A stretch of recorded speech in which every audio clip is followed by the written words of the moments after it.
In today's video, we're going to take a look at the new mirror functionality that you find in Inventor 2026. So the first thing to do is obviously get your assembly up and running. You can have an assembly that moves as well. So you can see I can slide this in and out.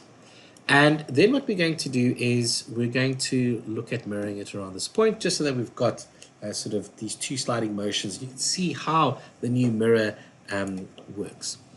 So the first thing I'm going to do is go to my Assemble tab, and we're going to go to Mirror. Now, what you'll notice between the mirror from 2025 and 2026, you've got these two additional little icons over here. The first one's Create Mirror Pattern, which is the new mirror functionality that we've got. And then the second one is just your Create Flat Structure. So just to quickly run through this, if I go create flat structure, you'll see there I've got mirror relationships and ground new components. I can still, that is still the same functionality as it was of, sort of the last version. And then what I'm going to do is I'm going to select all these parts. Now, once again, you still got your YZ, your XZ and your XY plane, or you can select a mirror plane over here. So I'm going to select that mirror plane over there, and it gives me that preview. Now, with this as well, we can say, listen, right, are we going to reuse the part, or are we going to just copy the part? Okay. Or we just not going to include the part at all. So you can see the preview over there, where we don't have this U-shaped block over here as well. So with these set over here, I can select next. And because I'm making a copy of the part, you'll see there that we're putting a suffix of MIR or underscore MIR on it. We can go and change the name as well. So you can maybe say, LH. And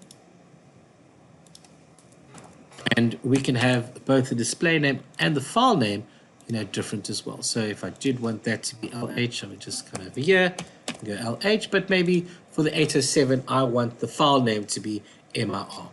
Once we've done that, we can click on OK, and then it goes and creates this component for you. So now if you take a notice over here, I did not ground the parts. So it didn't say grounded, so then it does move over there. Let's go and do.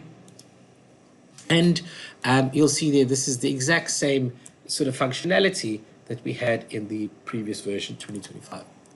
So let's just undo this, and let's see what else we can do. So I'm just going to go and delete this.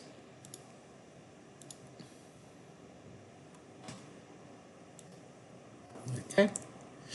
And let's go do that again, but with the new associative mirror that we've got over here.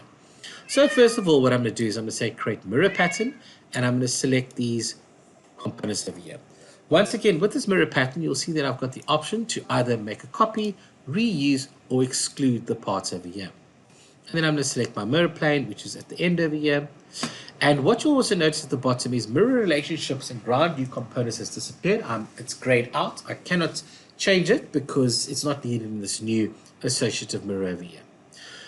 Once that's been created, go next. And then you'll see there's all my mirrors. Okay. So I'm just going to keep it like that. So that's fine. And I'm going to click on OK. Cool.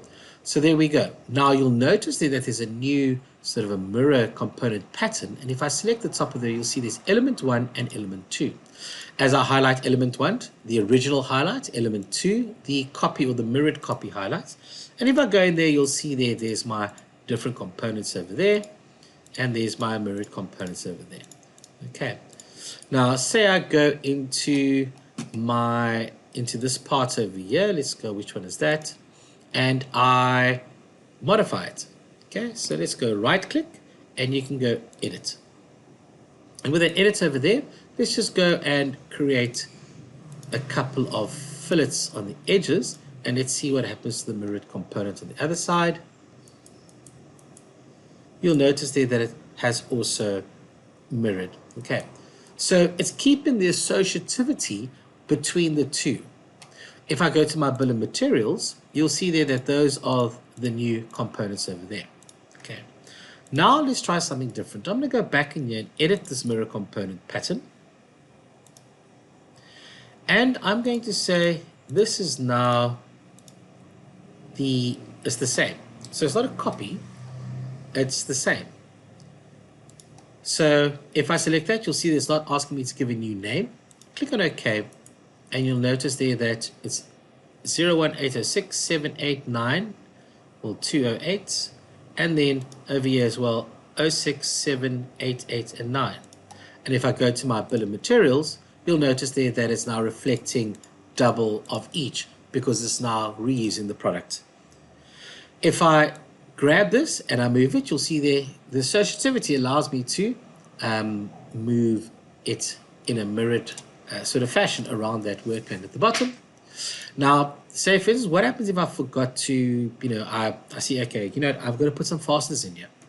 So I've already created this mirror. I don't want to have to go and delete everything, recreate the mirror pattern. So what I can do is I can edit it. But first of all, let me go and place some fasteners from the content center. So let's just go over here. Okay, there we go. And it's picking up both holes, and I've got my fasteners over here. But now if I look on the other side, those fasteners do not exist. So what can we do with this? We can go back to our mirror component pattern, select edit, make sure your components button is selected, and then we can go and select those two fasteners. And if I select next and OK, you'll notice there that is updated the mirrored side.